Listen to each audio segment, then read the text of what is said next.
Hi, my name's Tyler, and thanks for wanting to learn a little bit more about the Impact Driven Leader Book Club. So let me answer this question. Who's it for? It's for leaders today. When I first started my businesses years ago, I was a man on an island. I was trying to figure it out on my own. I didn't know where to read, what to read, how to read. And then I had somebody give me a book. My friend Rick gave me a book, and years later I read it, and I started to learn.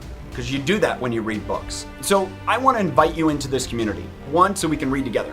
We can learn together. One of the things that I found out and figured out is when you learn with others, you learn so much more. When you read with others, you ask questions, they'll learn things that you didn't. They'll read things you didn't. So why this book club? Because I want to help people grow and learn and become better leaders, to be an impact-driven leader. That's what I've really tried to do in my life through my different opportunities and businesses. And so I want to invite you into that. We're going to read together. We're going to listen to a podcast with the author. I'm going to have them share more intimate details that'll be available in the book club. We'll be able to connect with other people that are maybe going through the same struggles. And at the end of the day, we're going to learn together because it's about doing it together. So I'm excited for you to be a part of the community. Let's go. Click the link and join. All right. Well, I am excited for this guest. John, welcome to the podcast. As he is getting ready to say hi, John Maxwell is my guest today. And he's a guy that I've gotten to know just over the last couple of years, really. It's been kind of fast and furious, our relationship, John. It has been, but it's been good. It's been really good. Sometimes fast and furious isn't good, but this one's got some depth in it. So I'm delighted, Tyler, to be with you today. Very delighted. Yeah. As you guys heard in the introduction, John is obviously a leadership expert in the world. And that's how I got to know John is wanting to learn more, grow more in leadership. But, as listeners are listening to this podcast and they've gotten to know this, they've learning about my book club. This is to serve your community. And it's really for me to give back as part of all the learning that I've gotten, wanted to give back. So I'd love for you to real quick just tell people about the John Maxwell Leadership Foundation from your words. Well, that's a nonprofit foundation, Tyler, as you know, and it's committed to the transformation of people. It's committed to the transformation of countries, and we do that through teaching values in small groups. We call them transformation tables. What we've learned is very simple. And by the way, we've been doing this now for 6 years. We're in 3 countries. We're in Guatemala, Costa Rica, and Paraguay. We're getting ready to go to 2 more countries this year. And we have 22 countries where the president of the countries have asked us to come in and teach values. So the John Maxwell Leadership Foundation is the arm that reaches out and basically is committed to teaching values. Our thesis basically is if people learn good values and they live them, they become more valuable to themselves, and then they become more valuable, obviously, to others. And so we have seen this really grow. We have over 3 million people in our transformation tables. We have, and that's small groups. I mean, just think how many tables we have when you only have 6 or 7 around a table. And then we have 1.5 million kids that are taking and learning values in their public schools. And these values that we give to the kids are in the classroom. They're not before school or after school. They're in the curriculum, just like math and language would be in the curriculum. And they do it in small tables again. And the kids, not the teachers, take turns facilitating the different values. So the kids are not only learning good values, but they're getting to practice leadership, which is the way you become a leader, really. So we're just seeing some incredible things happen. We've been doing it intentionally in other countries.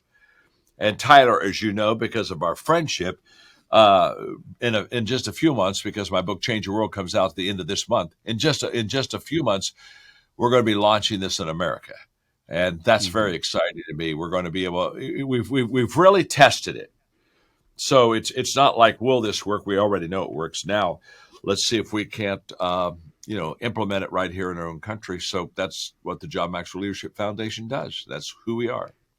Yeah, well, thank you for that. as we'll talk about your book, Change Your World.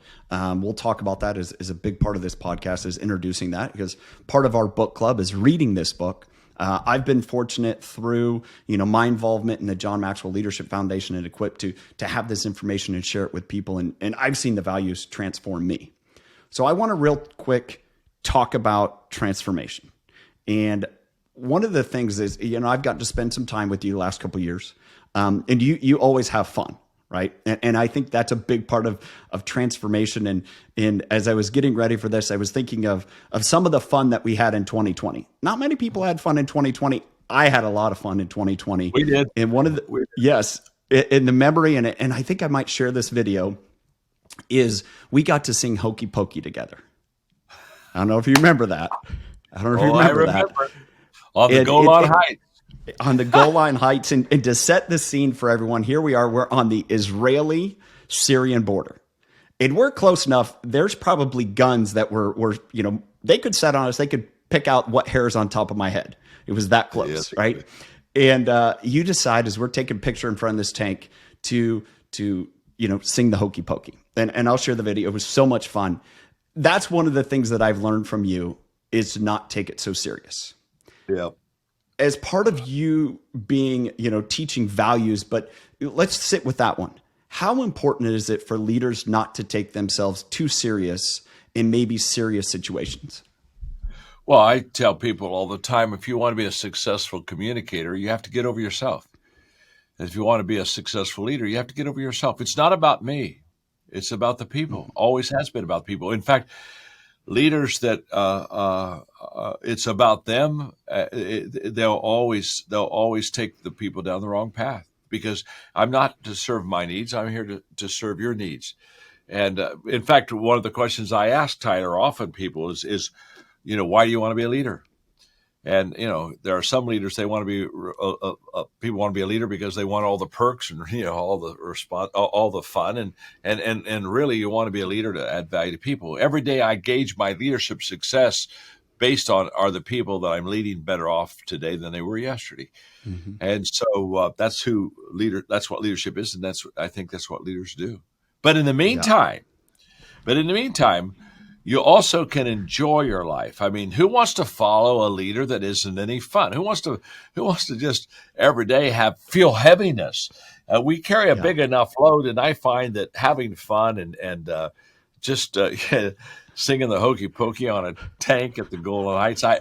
First of all, I promise you, Tyler, it's never been done before. Never been done before. I can promise you, no one in the history of Israeli relationships have ever gone to the Syrian border, got on a tank, and sang the Hokey Pokey, but we did. Well, it was a memory and experience for sure. It was. So let's dive into your book a little bit, Change Your World. I'm excited to, for people to read it and experience the transformation tables that I have. But I want to real quick, as I've gotten to know you the last couple of years, I've seen you get very emotional talking about this book. And I think I know why. Yeah. Can I share it? Yes, I think absolutely. In all the leadership that you have taught, in all of the countries that you've gone to teach leadership, the boardrooms, the executives that you've gone to teach leadership, where it works well for a reason. And where it doesn't, doesn't work well for a reason. And I believe you understand and realize where where there aren't common values held as a foundation, that's when leadership doesn't work. And when those values are held across, that's when it does work. So I believe of watching you and you being such a model to me, and that's my excitement of these values, is I see that if you lay in that foundation of values, dude, that's when you can have amazing, healthy leadership. That's a fact. No, that's very true. A few years ago, I was in Kiev, Ukraine, and I was getting ready to go out and speak to 15,000 leaders, and my translator was in the green room with me. Really a nice guy. I'd never met him, but he was very excited about helping me, and he said, I've read your books, and so to meet you and to be able to serve you today will be wonderful. But then he looked at me and said, but I want to make sure that you know something before you go out. He said, you talk about how leaders add value to people. He said the 15,000 people you're going to go talk to, they won't understand that at all. They don't know what it is to have a leader add value to them. All they have known under communism is leaders take value from them and depreciate them. And so he said, I don't want you to be set up wrong. You can't just go out and say leaders add value to people, because these people won't connect with that at all. And when he finished, Tyler, he just left the green room. And I thought, well, thank you very much. I'm about 10 minutes from going on stage, and he's just taken a core part of my teaching and tossed it in the waste paper basket and said, hey, that won't work. But as I thought about it, I so greatly valued his advice, and I knew that what he said was true, right on. And when I walked out that day, I looked at that crowd and I asked them, I said, how many of you have ever been manipulated by a leader? And every hand was raised. I said, how many of you have ever felt that your leader devalued you? Every hand was raised. And now I'm connecting with them. They're saying, oh, he knows where we are. And I said, what I would like to do today is I'm going to talk to you about how to change that. And the first step, I won't have any time to talk to you about 3 steps, but I will give you the first step tonight. I said the first step of changing that culture from leaders who manipulate people and misuse and abuse people. I said the first step in changing that is to truly value the people you lead. And I started talking about the fact that if I value you, I will add value to you, just like if I don't value you, I'll devalue you. And I went down that lane for a while, and it was an incredible evening. And I said, you can change it right now, and it's kind of like change your world. What I've learned is, don't ask people to change the world; it's overwhelming. Don't ask me to change the world. I mean, billions and billions of people. Are you kidding me? It paralyzed me. It doesn't challenge me. I just kind of like I want to go over the corner and suck my thumb and say, this is too big. But the moment I say, but can you change your world? How about your family?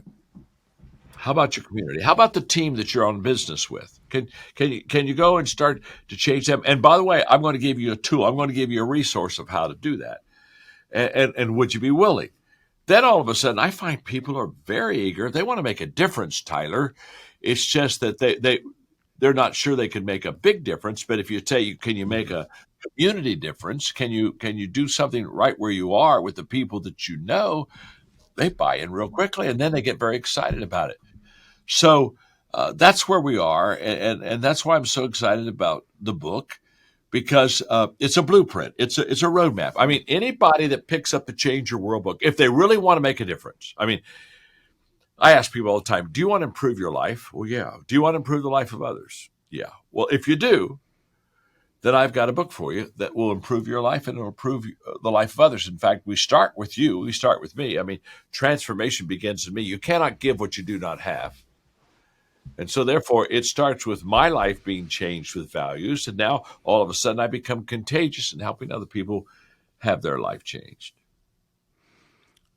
John, that you mentioned transformation, and for me, that's what gives me hope. Is you give me hope, because I know that I was a broken person. I wasn't the healthiest leader I could be, and there's 3 ways that you've given me hope.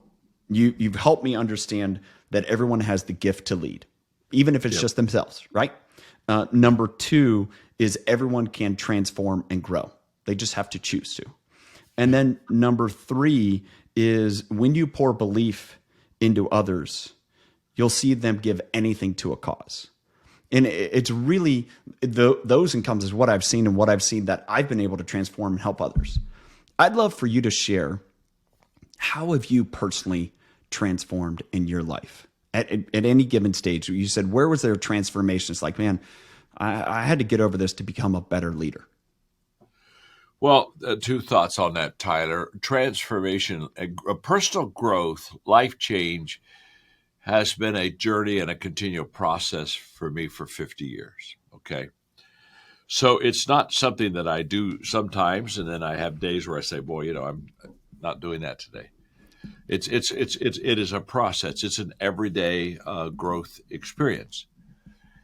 But in the process of growing every day, you have some days that really stand out, that are what I would call life-changing days. And I could put them almost under one category, Tyler, and that is all of my life-changing days were days where I got out of my comfort zone. I'm not saying this would be true for everybody, but it has been true for me. In fact, during COVID-19, you heard me because you listened to all my teachings during COVID-19. One of the things I taught during this very dark, difficult time is that everything that you want and everything that you need, but you don't have it, but you want it and need it, but you don't have it. Everything that you want, need, but you don't have is outside of your comfort zone. I mean, when you think about it, the only reason we don't have what we want or what we need is because it's out of our comfort zone. If it was in our comfort zone, we'd already have it. But it's across the fence. It's on the other side of the water. And so therefore we say, oh, you know what, I'll just keep what I have.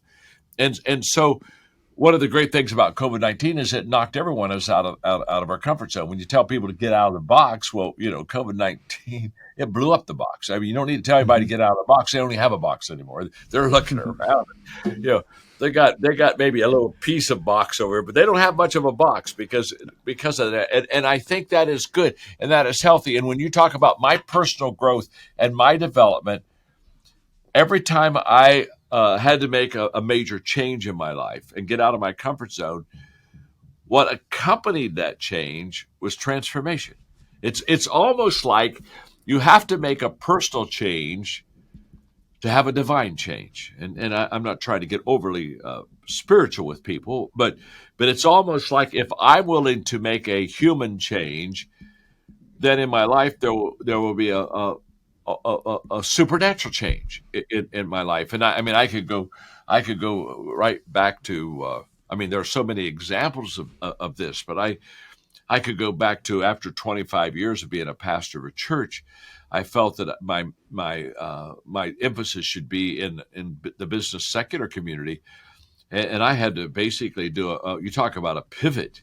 I had to have a major change in my life. I had to leave everything basically I had my education for and studied for and had learned, and I had to leave all that behind me and learn. And so the hill that I had to climb was very steep, but it was in that climb and that major transition that I had incredible personal growth and then I think even supernatural assistance to help me get there. And I guess what I'm saying to people is that in our journey, Tyler, there are times when we come to a crossroads.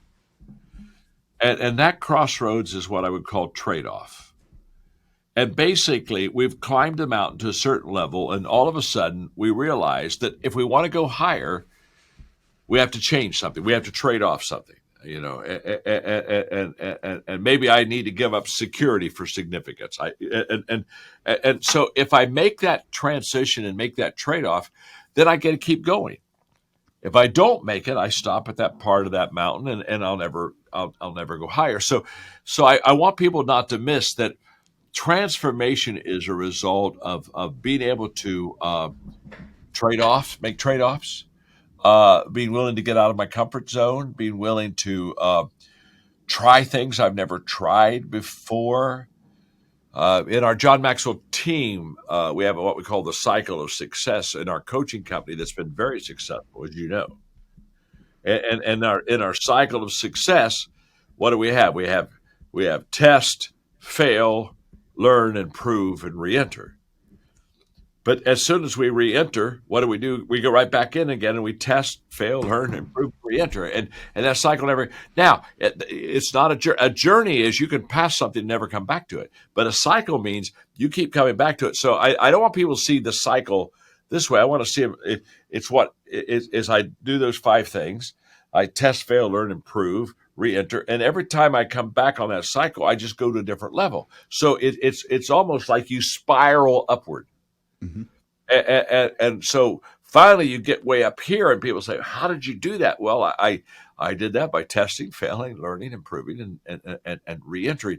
And I think anyone that wants to be transformed has to understand it's kind of like if you'll make the first move and make that decision to to let go or to give up or to change, then all of a sudden, all manner of unforeseen things that you would never imagine began to come your way. And I've asked myself many times, okay, what happened here? And what happened was very simple. I took action. There's what I call action attraction. When I take action, I begin to attract things to me because I'm moving, that if I wasn't moving, I would never attract them. So the good things I need are attracted to movement. They're not attracted to me sitting there saying, when I get the resources, I'll move. No, it says, when you move, you get the resources. There's a world of difference between those two, as you know, Tyler. So when you ask me that question, it's such a great question. I think I've taken too long to answer it. But the point being is that's how I've grown. That's how I've developed. That's how I've been transformed. Well, wait a second. The day I cut you off and say stop teaching is a day that I just might as well go die, right? As you have said, hey, the day you have nothing more to learn, just forget it. Forget all about it. You're done.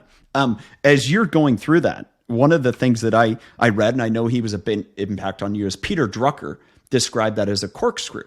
And as a corkscrew continues to wind up, and to me, for the audience, if you're thinking about that as John described that, that's really like a corkscrew. Is you come around and around, but you're another level higher.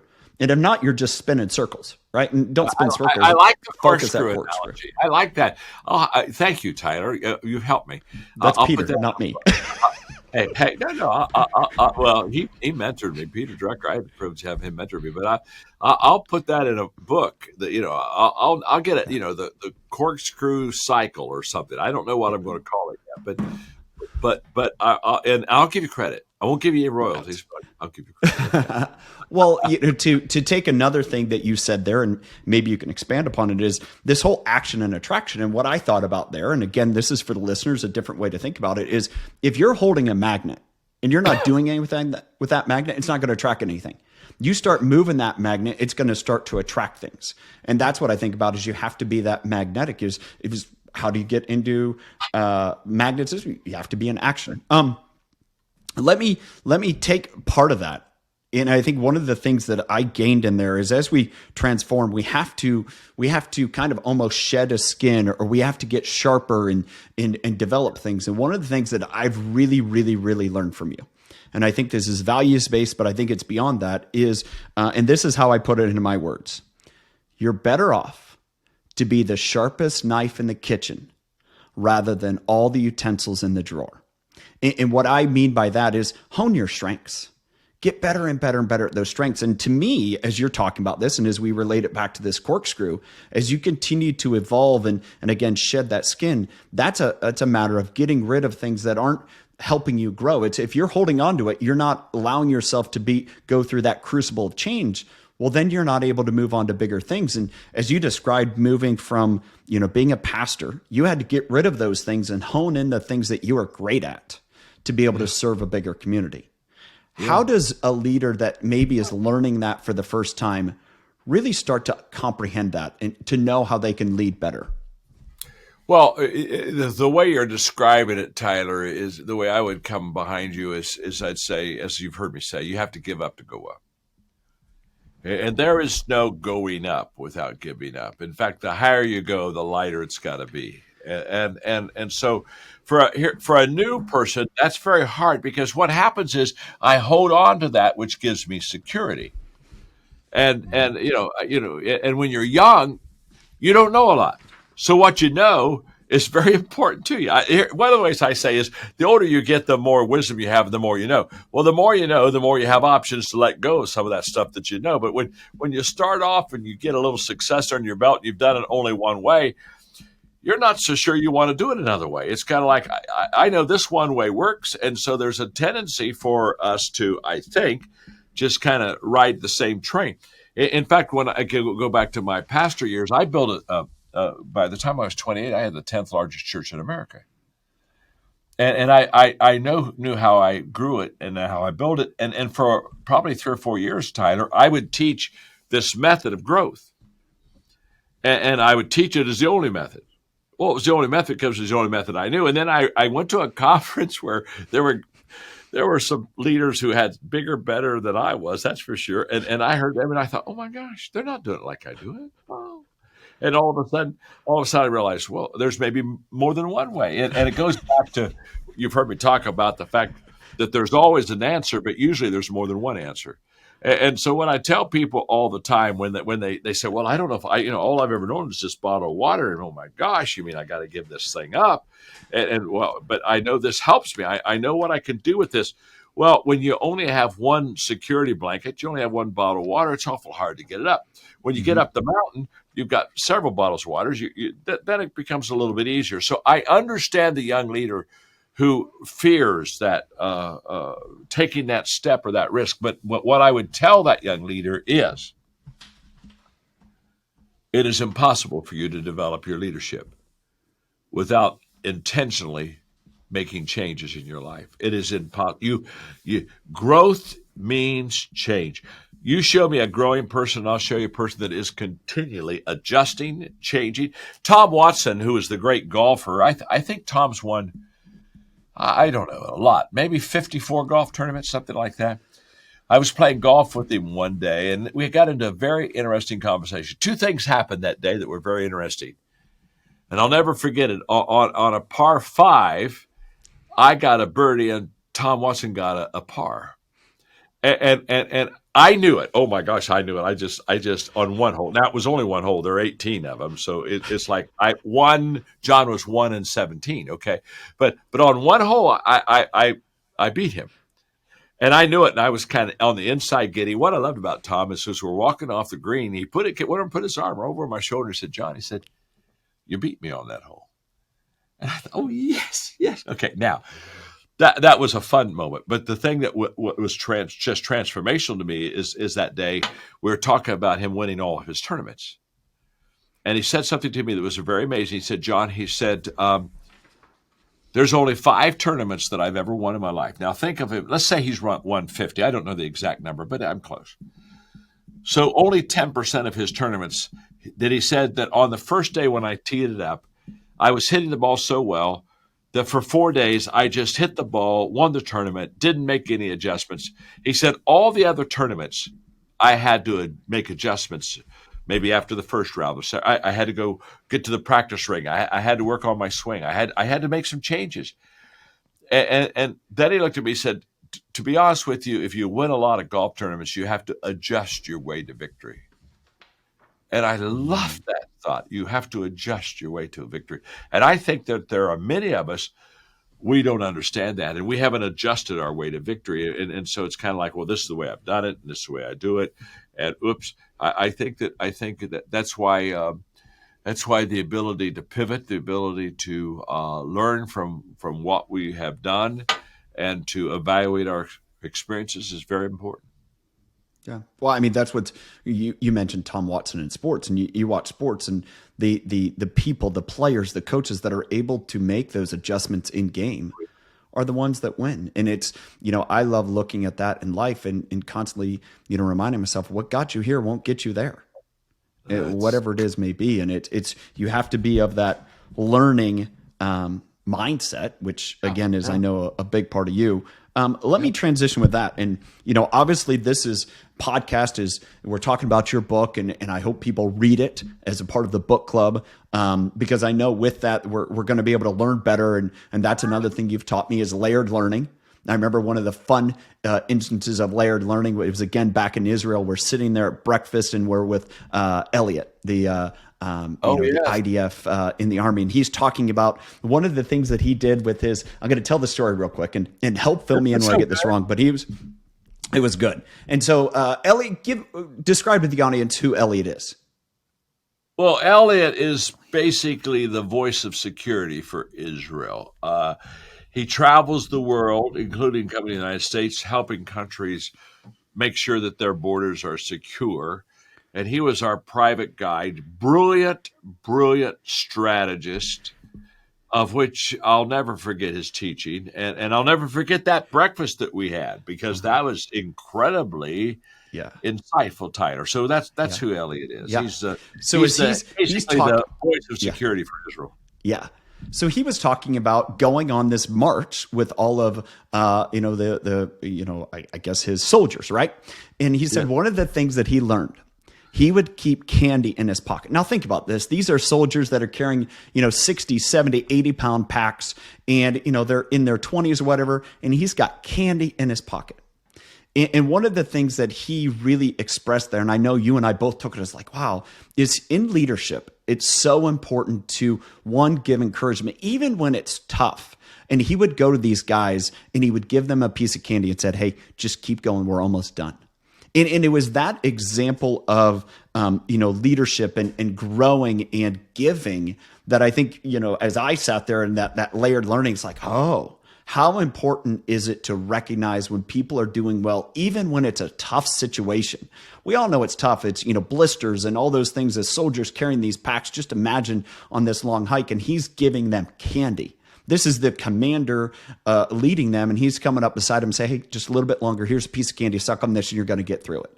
And it was really, it was awesome. Where I wanted to go with that is I've seen you do that in rooms that you lead. And let me, two experiences that we got to work on a book together. I remember here last summer, I got to take part in this new book coming out. And both times I was in that room, it really blew me away.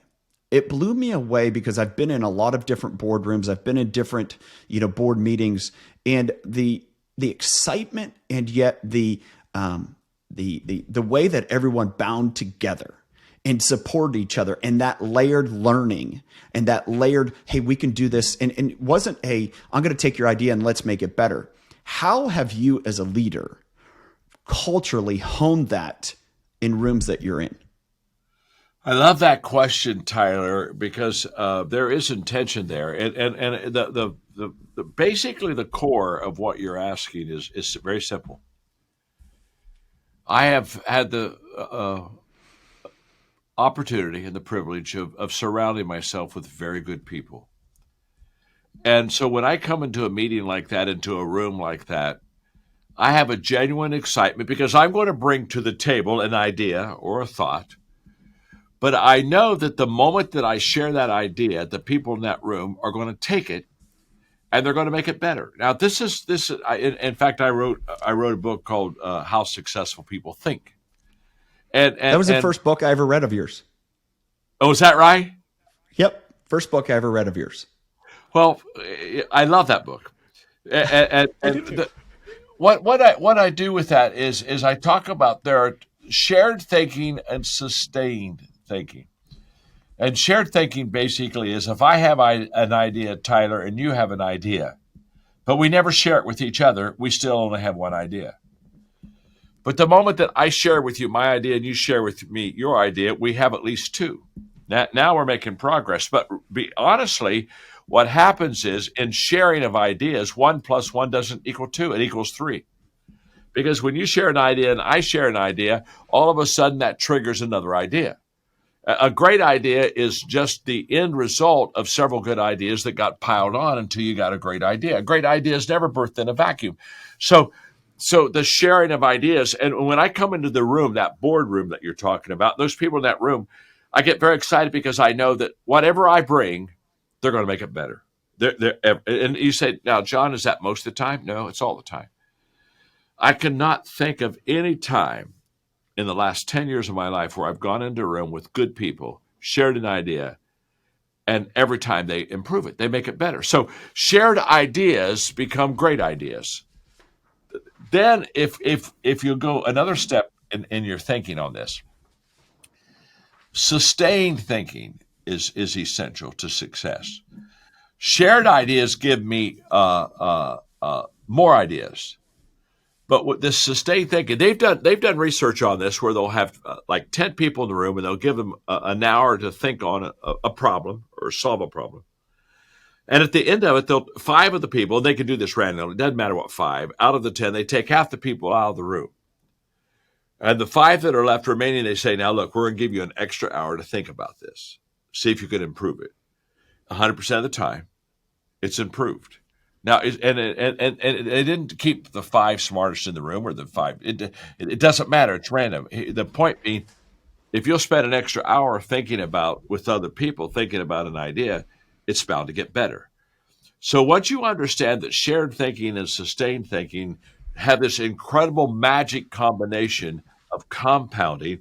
When I get into a room, I'm very excited because I just know that when I walk out of that room, I'm going to come out with something much better than when I went into the room. And everybody in the room knows that too, because they've been with me for long enough to know that it's not my idea that wins. It's the best idea that wins. It always is. In fact, to be honest with you, it's seldom my idea. Seldom is it my idea. I initiate the ideas a lot, but the maximizing the ideas almost always someone else put the cherry on the top for me. And I'm so glad people are part of this podcast with you, Tyler, because this is worth its weight in gold right here. If you just understand how shared sustained thinking takes you to a higher level, I mean, everything gets better because of it. I mean, we could go on another 20 minutes talking about this. Maybe we'll come back to that, right? Because one of the things that you shared, and I'm going to just tease it a little bit, is thinking. Doing is action and doing and thinking are different things. And if you just do, you're not thinking a lot of times. And thinking is beyond action. Thinking is actionable. You have to purposely think. And as you've talked about this shared thinking, sustained thinking, that's a process of like doing. And if people just say, hey, they're going to do and, take action, but they never think about it. It's the classic Abraham Lincoln quote is like, give me 6 hours to chop down a tree. I'm going to sharpen it for 4. Well, I can guarantee those 4 hours, he wasn't just sharpening the axe, because if he was doing that, there is no steel left. There's a lot of thinking and intentionality. How am I going to cut down this tree? What am I going to do? Where's it going to fall? All those things that I don't think people conceptualize. We won't go there because that'll take. We could spend a half hour just talking about that, right? Yeah, right. As this is a book club, and one of the comments I made to you at one point is I had just finished reading How to Win Friends and Influence People. And that is a book that I know you read as a young, teenager, preteen. Your dad gave to you. I've now taken into it where I read it every year, as it's so great. And one of the things that I mentioned to you is, as I am around you more and more, and I see how you carry yourself, I see, the things that you think about and do, you really emanate a lot of Dale Carnegie. I see that in you. And, now I'm reading another book, which you gave me, Leadership in Turbulent Times by Doris Kearns Goodwin. And I see these elements sprinkled about, from Lincoln to Theodore Roosevelt to Franklin Roosevelt to Lyndon Johnson and things that I've seen in you that you've picked up. So I want to ask you this question. As you've read a lot of those books, and those books have been really important to you, how did you intentionally put those things into practice? Because I know and I can see that they have transformed you. So I know you're coughing there. Let me say that again, is how did you put those things into practice, what you are reading, in order that you could grow as a leader? Well, it's a great question. And you and I both know that without action, you have no results. So let's not devalue thinking.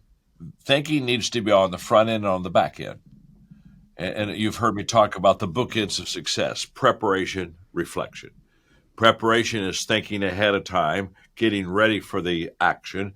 Reflection is thinking after the action on how did it go and how can I improve it and how can I make it better. I call those the bookends of success, but let me say this: success is in the middle. It's the action. In fact, action gives you traction.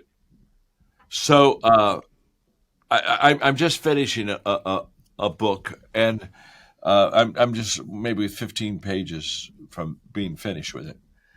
And I have marked that book up pretty good because it's a very good book, in fact. And you're going to tease us, or you're going to tell us what book that is? Well, it's the title of the book is Winning the Day, I believe, is the title of it. It's Winning the Day. And is that by Mark Batterson? It's by my friend from Washington, D.C. I read all of his books, and now I'm trying to think of his name. Mark Batterson. Thank you, Mark Patterson. Mark Batterson. Mark, and I think it's called Winning the Day. And it's a phenomenal book.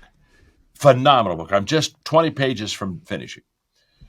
And I've gone through it. I've marked the book. Now, that's all thinking. I'm reading, underlining, marking that sucker up. The first time I read a book, if it's a good book, I read it twice. If it's a good book, the first time I mark the book. The second time I go back to the markings and I reread it. So it's the first time I mark the book. The second time the book marks me. And the second time I read that book, I'll go back to my markings with my iPhone and I'll pull out every thought, every idea, every quote that speaks to me, and I will file it appropriately under whatever the subject title is.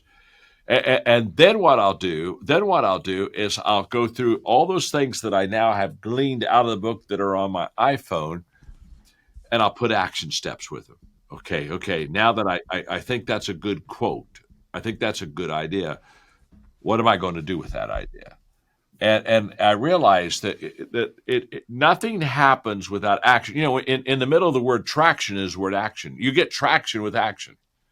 And so the bookends of success are preparation and reflection. That's thinking. But they are the bookends of success. What's success? Action. Action in the middle, preparation on the front end, reflection on the back end. Now you're cooking. I love it. I do too. So it works. To take that. Tyler. Oh, it does.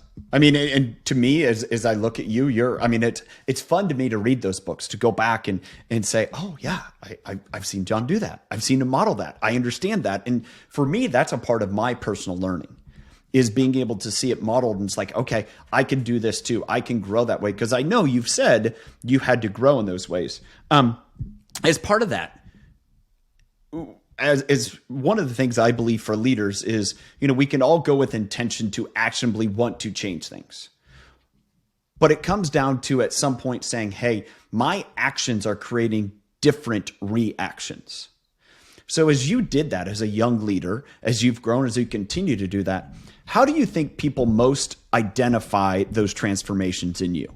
And I know you've had some. You've talked about your patience as you were younger. You've talked about just now how you'll read that book and you'll go through it. And I know you'll take actions. When has been a time that maybe someone, recognized a transformation in you and it helped them act differently, that you're like, okay, I'm on the right path? Well, I think, yes, there have been many times. But I think it only happens to people who know you well, first of all. People that don't know me well, they don't see the growth. They don't see the process. It's like watching a movie. They just get one frame of the movie. And so they basically judge the movie on 3 minutes, not on, an hour and a half. But I think people that have been in the movie with you the whole time, they see, they not, the good news is they see my growth. The bad news is they also see the things that hinder me from growth. In fact, I just finished, of course, we just wrapped up 2020. And one of the questions I asked myself as I reviewed 2020 going into 2021 was, what do I need to change? What did I do last year that didn't have any kind of return? And I don't want to do it again this year. I don't want to have 2 years of barrenness and no return. And again, it goes back to I look at them and I see them and I spell them out. And then so when I go into 2021, I say, okay, for example, maybe I spent too much time with a person that didn't bring a return there. And I say, okay, that's not a bad relationship, but it isn't a relationship I want to feed anymore. That's for sure. And so I think that we have to understand that as we change and are transformed, the people around us not only see the change, they experience the change from the fruitfulness of our life. So the people that are closest to me, they're growing and learning because I'm growing and learning. So there's almost like I see the change. That's good, but even better is I'm experiencing the change with him, and I think that's what's beautiful about bringing people along with you, is that yes, I'm growing, but so's Tyler growing. And that's what I love you about the book club's example. Everybody gets in your book club. They're going to see and experience change. They're going to see change, but they're going to experience it in their own life. And to me, that's the ultimate. I mean, why do you have a book club? You're not having a book club just to learn. You're having a book club to improve. The value of Mhm. learning is improving, just like the value of failure is learning. So what's beautiful is transformation is highly contagious. And when it's done in group settings, I can promise you no one will be left the same when it's done. And that's a beautiful thing. Can I ask you to mentor me for a second? Yeah. For a second, I can So, handle that. for a second, how do you suggest? I've seen this come up, and this ties exactly to your book. So don't worry, it's not so far fetched. One of the things that I found is where I get personal frustrations is I'm learning and I'm growing, and I see people that one of the authors that I don't know if you know her very well, Paula Ferris. If not, I would love to introduce you. And she and I were talking is her book is part of this book club too. Is that it's one thing when people profess values, but their choices don't mimic those. And as someone that if I'm looking, I'm a leadership position or a relationship position, how do I best interact with people that are professing values, but they don't live them? Well, the best way to do that is by privately meeting with them. And what I would do, Tyler, if I was to talk to you about maybe you professed a value and I didn't think that you were fleshing out. First of all, I would never ever have this meeting with anyone else except you.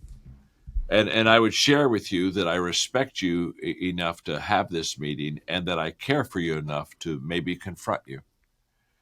And I would always start it off by saying, this is very important. I hope everybody on this program gets this. I would start it off by saying, you need to help me, Tyler, because I may be seeing something incorrectly. Now notice how I approach you. You need to help me, Tyler. Perhaps I'm seeing something incorrectly. Let me share with you with what I perceive I'm seeing. Help me out. Maybe I'm missing it. And then I'd say, now what I perceive is that you talk this value, but I don't see you live it. And so I wanted to have this conversation with you to give you an opportunity to share with me how you live it. And it's highly probable I've missed something, so help me out. And do you see how I've just approached you in a very kind way, and I've given you certainly a room to express and explain and share yourself. And I just love that approach instead of me coming and saying, look, you'd say this, but I don't see you doing this. And that may be true.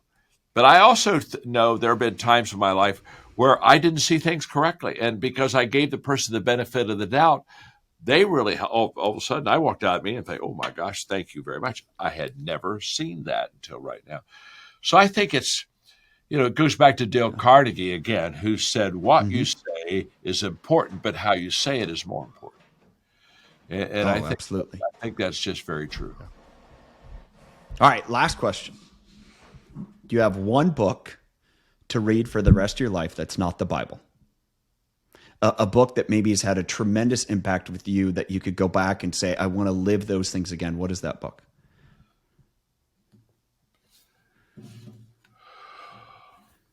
That's a hard one. See, you took away my ace. You took away the Bible. I did that on purpose. Thank you. Yeah, well, thank you very much. And the reason I say that is, I haven't, as you know, in my office, because you've been there, I have some books right over to my right that have really changed my life. And I go back and pick them up sometimes, and every time I pick them up and I read a little bit of that book, I ask myself, why that wasn't that good? Wasn't that good? And then I realized it was outstanding when I read it because I was at a crossroads where that book answered some questions for me. And I needed that book right at that time. And so therefore it was a life-changing book. But I have grown. So when you ask me what one book, I mean, I could talk about Jordan Peterson and his 12 Rules book. I mean, there are some classic books. I mean, I could talk about Dale Carnegie, and I could talk about As a Man Thinketh. I mean, so there are books. But what I want you to hear is, outside of the living word, the Bible, the books that I have read that have impacted my life, I've outgrown them. And that doesn't take away anything from the power of the book. It just speaks of the fact that I've developed myself. So to go back to a book and reread it, I don't think it would have the same effect upon me. In fact, I know that it wouldn't. And outside of maybe 3 or 4 books, Dale Carnegie's being one of them, I haven't reread very many books. Not too many. They stood the test of time for the time, and they got me to where I needed to go at that moment, and they added incredible value to me, and that's good enough. Yeah. Well, I love that answer because I think it encompasses so many things that we've talked about today about Yes. transformation, about fact, all those learning elements. Yeah. Yeah. In fact, you've heard me talk about the fact that even my books that I wrote 10 years ago, I go back to them and think, oh my gosh, was I that bad? I got to go improve it. Well, if you're constantly growing, honestly, what was good in its season is no longer maybe as helpful to you. Yeah, because if you're not, we go back to that corkscrew, because then you're not going up. You're just spinning in that spot. John, thank you so much. Thank you for everything that you've meant to me in my life. I don't know where my life would be if our paths would not have crossed personally. And I know you say it to everyone, and I know you mean it to everyone, but I am thankful for you being a friend in my life. And I took a ton of notes. Which I won't lie to you, I knew I would. And so again, I can't thank you enough. And I hope everyone today got to know you a little bit better. And at the same point are excited about this journey that we get to go on together to learn and grow. And I'm excited about Change Your World. I'm excited about people experiencing transformation. And thank you so much. You're welcome. Thank you. You've absolutely added value to my life too. So love to you and Kelly. God bless you guys. Thank you.